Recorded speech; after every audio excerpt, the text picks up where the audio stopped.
Good afternoon. I'm out and about today. I went to get some stationery today. Do you like stationery shopping? It's one of those things that I actually really enjoy. And today I was looking for some special stationery to be sending out to some special people. So I was last night reading a book, reading Grit by Angela Duckworth. Hey Kim, so lovely to see you. I was actually, what did I say? Grit, yes, the research behind grit. And it really got me thinking a lot about what I understand about the concept grit. And I thought that I would share some of my initial reactions to reading the book. So Angela Duckworth basically is very interested in trying to figure out, when you look at people who are successful, in terms of persevering and having a great sense of endurance to achieve things, what makes them stand out?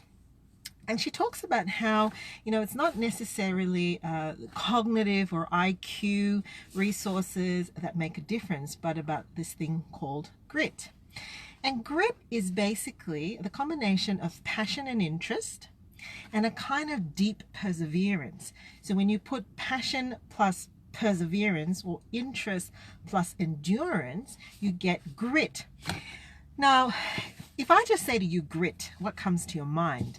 Something that's gritty is actually very grainy, right? It's got grit, it's got traction, it's got something that you can sort of rub, and there's friction and there's tension and stuff is happening. That's gritty.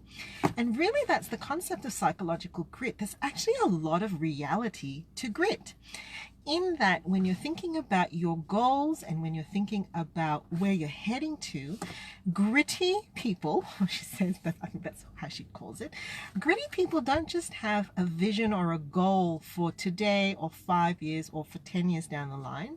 Gritty people are compelled by some kind of lasting legacy, area of service to people. They're compelled to problem solve, to figure some stuff out, to do with not just a vision or a long-term goal for themselves, but truly to make change and to bring a difference.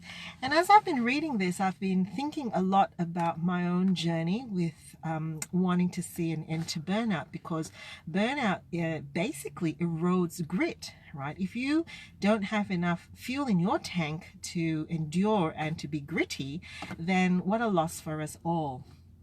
It brought me to think, though, about how gritty people, according to Angela Duckworth, really focus on the micro skills that are required to go and build for that bigger future, the things that they need. So, for example, elite musicians will practice, short bits of a piece where they're weakest at, just over and over and over again. Just a small bit of their weakest bit over and over again, listening into that small bit.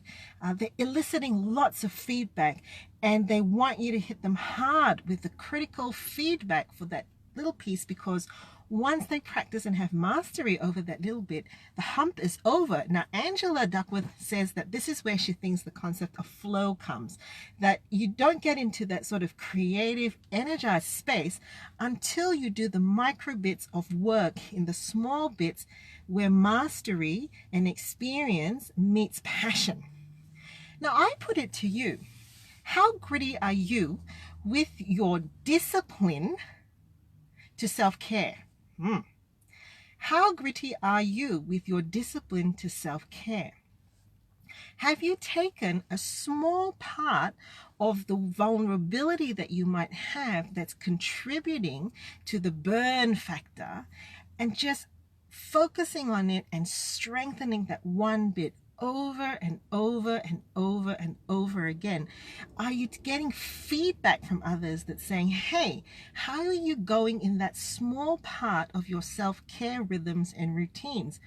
Are you actually inviting feedback, even criticism, in that small bit? Because if we are not gritty, even about our self-care and preservation routines, we're not going to be gritty for anything else. That's the basic fundamental of burnout in health professionals and when you're caring for others. Right?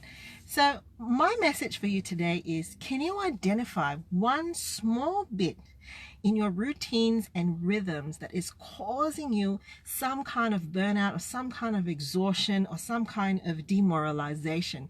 Can you take that small chunk and work on it and work on it and work on it to strengthen it and stay accountable with someone and get feedback from someone so that you get to a point of mastery where you think, whoa, I'm in flow with that bit now.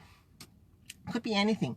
It could be the thing that you're working on with exercise, with your eating, with your sleep, with peer support, with reaching out to others, with help-seeking behavior, the R's that I talk about: recharge, recovery, reflection, whatever it is. Just choose that one small bit and let's be gritty about it. Okay, catch you later.